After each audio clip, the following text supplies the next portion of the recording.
Salam kasih Kristus menyertai kamu. Kita berada di gerakan membaca Alkitab dalam 365 hari. Jadikanlah membaca Alkitab sebagai kebutuhan dalam hidup ini, supaya firman Tuhan jadi pelita dalam perjalanan hidup kita. Karena itu kita akan baca, dan sebelum membaca mari berdoa. Ya Bapa, tuntun bimbing kami dengan kuasa Roh Kudus dalam membaca firman-Mu, supaya kami menemukan apa kehendak Tuhan dan melakukan itu di hidup ini. Semua yang mengikuti dimanapun berada diberkati Tuhan. Dalam nama Yesus. Haleluya. Amin. Kita ada di hari ke-35, dan di hari ke-35 dalam gerakan membaca Alkitab dalam 365 hari, kita membaca dari kitab Imamat pasal 14 sampai pasal 15. Begini dikatakan, Tuhan berfirman kepada Musa, inilah yang harus menjadi hukum tentang orang yang sakit kusta pada hari pentahirannya. Ia harus dibawa kepada imam, dan imam harus pergi keluar perkemahan. Kalau menurut pemeriksaan imam penyakit kusta itu telah sembuh daripadanya, maka imam harus memerintahkan supaya bagi orang yang akan ditahirkan itu diambil 2 ekor burung yang hidup dan yang tidak haram, juga kayu aras, kain kirmisi, dan hisop. Imam harus memerintahkan supaya burung yang seekor disembeli di atas belanga tanah berisi air mengalir. Tetapi burung yang masih hidup haruslah diambilnya bersama-sama dengan kayu aras, kain kirmisi, dan hisop, lalu bersama-sama dengan burung itu semuanya harus dicelupkannya ke dalam darah burung yang sudah disembeli di atas air mengalir itu. Kemudian ia harus memercik 7 kali kepada orang yang akan ditahirkan dari kusta itu, dan dengan demikian mentahirkan dia. Lalu burung yang hidup itu haruslah dilepaskannya ke padang. Orang yang akan ditahirkan itu haruslah mencuci pakaiannya, mencukur seluruh rambutnya, dan membasuh tubuhnya dengan air, maka ia menjadi tahir. Sesudah itu ia boleh masuk ke dalam perkemahan, tetapi harus tinggal di luar kemahnya sendiri 7 hari lamanya. Maka pada hari yang ke-7 ia harus mencukur seluruh rambutnya, rambut kepala, janggut, alis, bahkan segala bulunya harus dicukur. Pakaiannya dicuci dan tubuhnya dibasuh dengan air, maka ia menjadi tahir. Pada hari yang ke-8 ia harus mengambil 2 ekor domba jantan yang tidak bercela, dan seekor domba betina berumur setahun yang tidak bercela, dan 3/10 eva tepung yang terbaik diolah dengan minyak sebagai korban sajian, serta 1 log minyak. Imam yang melakukan pentahiran itu harus menempatkan orang yang akan ditahirkan bersama-sama dengan persembahan di hadapan Tuhan di depan pintu kemah pertemuan. Dan ia harus mengambil domba jantan yang seekor dan mempersembahkannya sebagai tebusan salah bersama-sama dengan minyak yang 1 log itu. Dan ia harus mempersembahkannya sebagai persembahan unjukan di hadapan Tuhan. Domba jantan itu harus disembelinya di tempat orang menyembeli korban penghapus dosa dan korban bakaran, di tempat kudus karena korban penebus salah. Begitu juga korban penghapus dosa adalah bagian imam, itulah bagian maha kudus. Imam harus mengambil sedikit dari darah tebusan salah itu dan harus membubuhnya pada cuping telinga kanan dari orang yang akan ditahirkan, dan pada ibu jari tangan kanan, dan pada ibu jari kaki kanannya. Imam harus mengambil sedikit dari minyak yang 1 log itu dan menuangnya ke telapak tangan kiri imam sendiri. Ia harus mencelupkan jari kanannya ke dalam minyak yang di telapak tangan kirinya itu, dan sedikit dari minyak itu haruslah dipercikkannya dengan jarinya 7 kali di hadapan Tuhan. Dari minyak selebihnya imam harus membubuh sedikit pada cuping telinga kanan orang itu, pada ibu jari tangan kanannya, dan pada ibu jari kaki kanannya, di tempat mana darah tebusan salah dibubuhkan. Dan apa yang tinggal dari minyak itu haruslah dibubuhnya pada kepala orang yang akan ditahirkan. Dengan demikian imam mengadakan pendamaian bagi orang itu di hadapan Tuhan. Imam harus mempersembahkan korban penghapus dosa dan dengan demikian mengadakan pendamaian bagi orang yang akan ditahirkan dari kenajisannya, dan sesudah itu ia harus menyembelih korban bakaran. Kemudian imam harus mempersembahkan korban bakaran dan korban sajian di atas mezbah.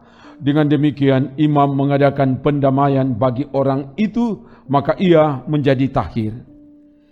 Tetapi jikalau orang itu miskin dan tidak mampu, ia harus mengambil domba jantan seekor saja sebagai tebusan salah untuk persembahan unjukan, supaya diadakan pendamaian bagi orang itu. Juga 1/10 eva tepung yang terbaik diolah dengan minyak untuk korban sajian, dan 1 log minyak. Dan lagi 2 ekor burung tekukur atau 2 ekor burung merpati sekedar kemampuannya, yang seekor harus menjadi korban penghapus dosa dan yang seekor lagi menjadi korban bakaran. Pada hari yang ke-8 ia harus membawa semuanya untuk pentahirannya kepada imam ke depan pintu kemah pertemuan di hadapan Tuhan. Kemudian imam harus mengambil domba tebusan salah dan minyak yang 1 log itu. Lalu imam harus mempersembahkan semuanya sebagai persembahan unjukan di hadapan Tuhan. Ia harus menyembelih domba tebusan salah dan imam harus mengambil sedikit dari darah tebusan salah itu dan membubuhnya pada cuping telinga kanan orang itu dan pada ibu jari tangan kanan dan ibu jari kaki kanannya. Dan imam harus menuang sedikit dari minyak itu ke telapak tangan kirinya sendiri. Lalu sedikit dari minyak itu haruslah dipercikkan oleh imam dengan jari kanannya 7 kali di hadapan Tuhan. Kemudian imam harus membubuh sedikit dari minyak itu pada cuping telinga kanan dari orang yang akan ditahirkan, pada ibu jari tangan kanannya dan pada ibu jari kaki kanannya, di tempat mana dibubuhi darah tebusan salah itu. Dan minyak selebihnya haruslah dibubuhnya pada kepala orang yang akan ditahirkan, supaya diadakan pendamaian bagi orang itu di hadapan Tuhan. Lalu ia harus mempersembahkan seekor dari kedua burung tekukur atau anak burung merpati yang dibawa orang itu sekadar kemampuannya. Yang seekor sebagai korban penghapus dosa dan yang seekor lagi sebagai korban bakaran di samping korban sajian. Dengan demikian imam mengadakan pendamaian bagi orang yang akan ditahirkan di hadapan Tuhan. Itulah hukum tentang pentahiran seorang yang kena kusta yang tidak mampu. Tuhan berfirman kepada Musa dan Harun, apabila engkau masuk ke tanah Kanaan yang akan kuberikan kepadamu menjadi milikmu, dan aku mendatangkan tanda kusta di sebuah rumah di negeri milikmu itu, maka pemilik rumah itu harus datang memberitahukannya kepada imam, ada kelihatan seperti tanda kusta di rumahku. Maka imam harus memerintahkan supaya rumah itu dikosongkan sebelum ia datang memeriksa tanda kusta itu, supaya jangan menjadi najis segala yang ada di dalam rumah itu, dan sesudah itu barulah imam datang untuk memeriksanya. Kalau menurut pemeriksaannya, tanda pada dinding rumah itu merupakan lekuk-lekuk yang kehijau-hijauan atau kemerah-merahan warnanya, yang kelihatan lebih dalam dari permukaan dinding itu, imam harus keluar dari rumah itu lalu berdiri di depan pintu rumah dan menutup rumah itu 7 hari lamanya. Pada hari yang ke-7 imam harus datang kembali. Kalau menurut pemeriksaannya tanda kusta itu meluas pada dinding rumah, maka imam harus memerintahkan supaya orang mengungkit batu-batu yang kena tanda itu dan membuangnya keluar kota ke suatu tempat yang najis. Dan ia harus mengikis rumah itu sebelah dalam berkeliling, dan kikisan lepah itu haruslah ditumpahkan keluar kota ke suatu tempat yang najis. Dan orang harus mengambil batu-batu lain lalu memasangnya sebagai pengganti batu-batu tadi, dan harus mengambil lepah lain dan melepah rumah itu. Tetapi jikalau tanda itu timbul lagi di dalam rumah itu, sesudah batu-batunya diungkit dan sesudah rumah itu dikikis, bahkan sesudah dilepah lagi, dan kalau imam datang dan menurut pemeriksaannya tanda itu meluas di dalam rumah, maka kusta ganaslah yang di dalam rumah itu, dan rumah itu najis. Rumah itu haruslah dirombak, yakni batunya, kayunya, dan segala lepah rumah itu, lalu dibawa semuanya keluar kota ke suatu tempat yang najis. Dan orang yang masuk ke dalam rumah itu selama rumah itu ditutup menjadi najis sampai matahari terbenam.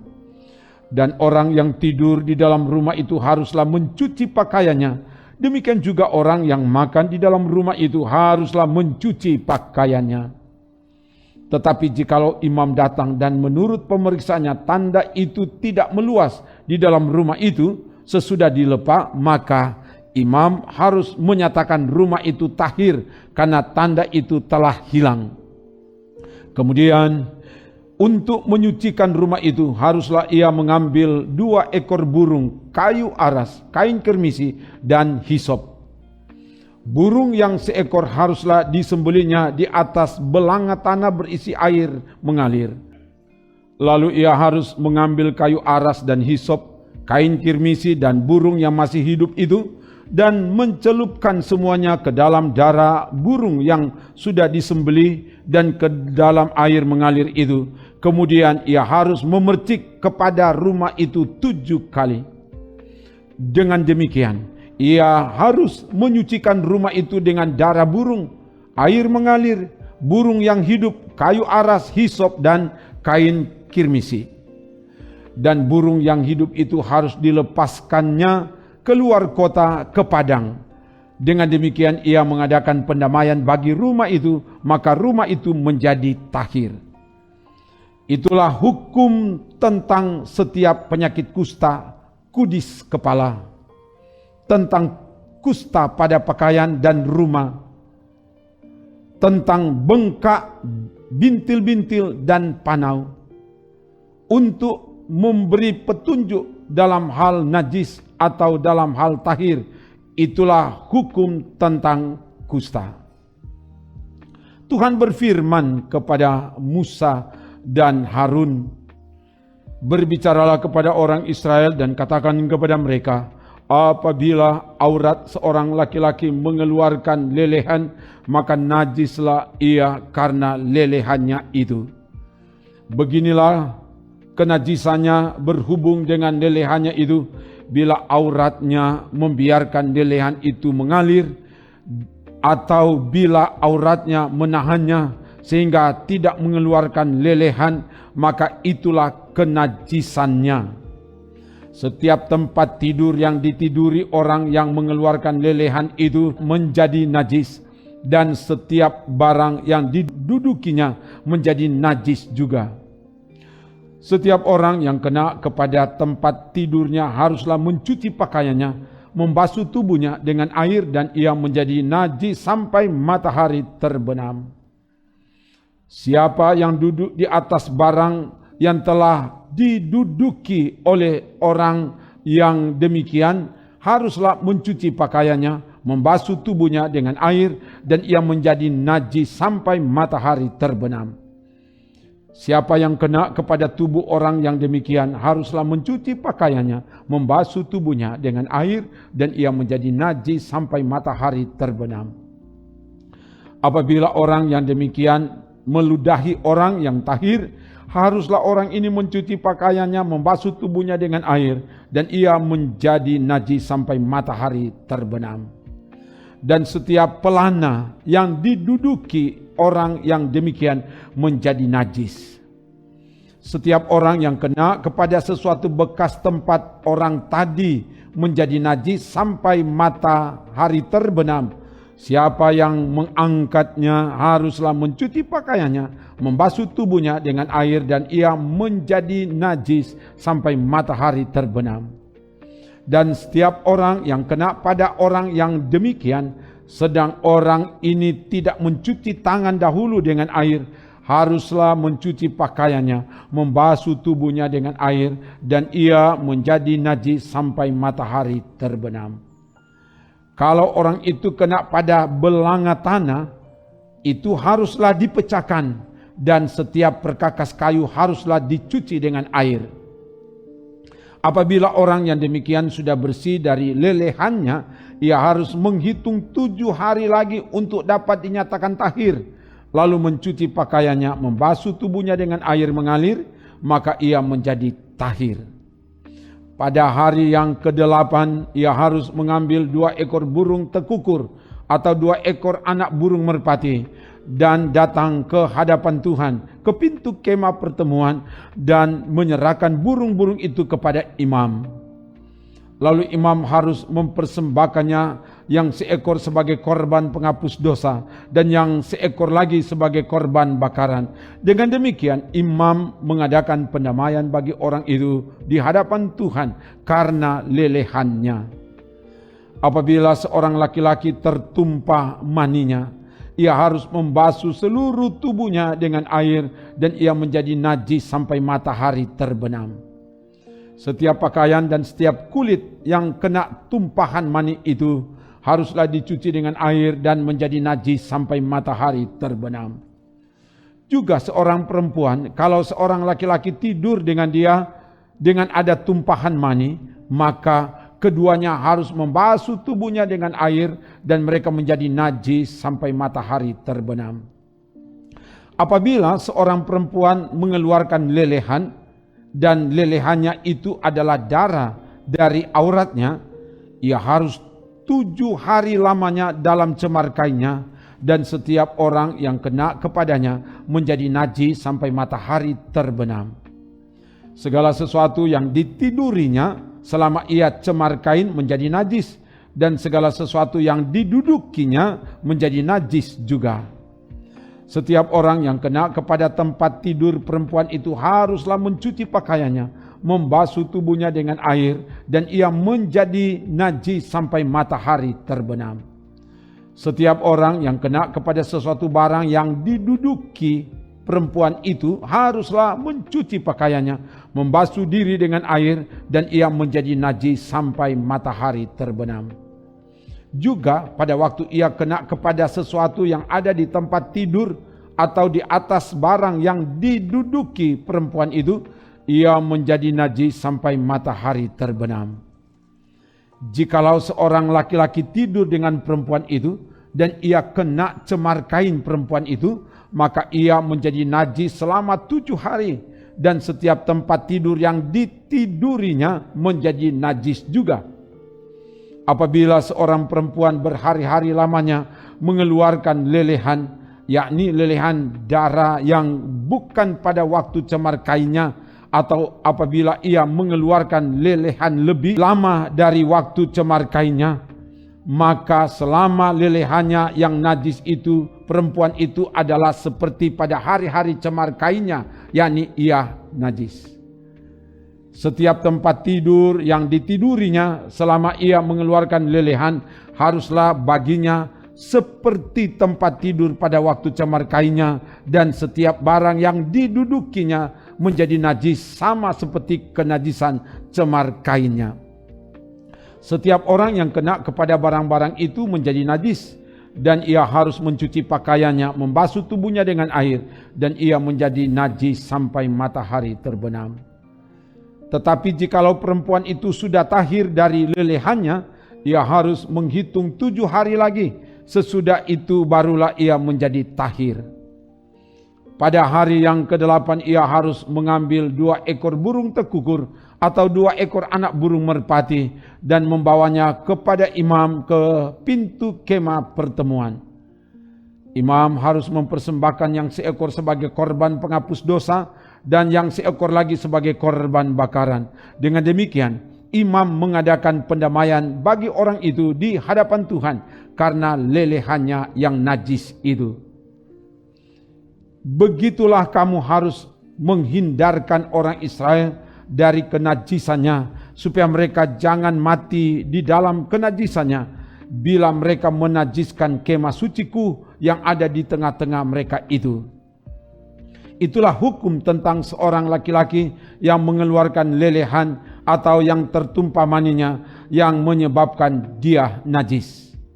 Dan tentang seorang perempuan yang bercemar kain, dan tentang seseorang baik laki-laki maupun perempuan yang mengeluarkan lelehan, dan tentang laki-laki yang tidur dengan perempuan yang najis. Demikian bacaan firman Tuhan dari Alkitab. Ikutilah terus, saudara pasti diberkati kini dan selamanya. Amin. Trims.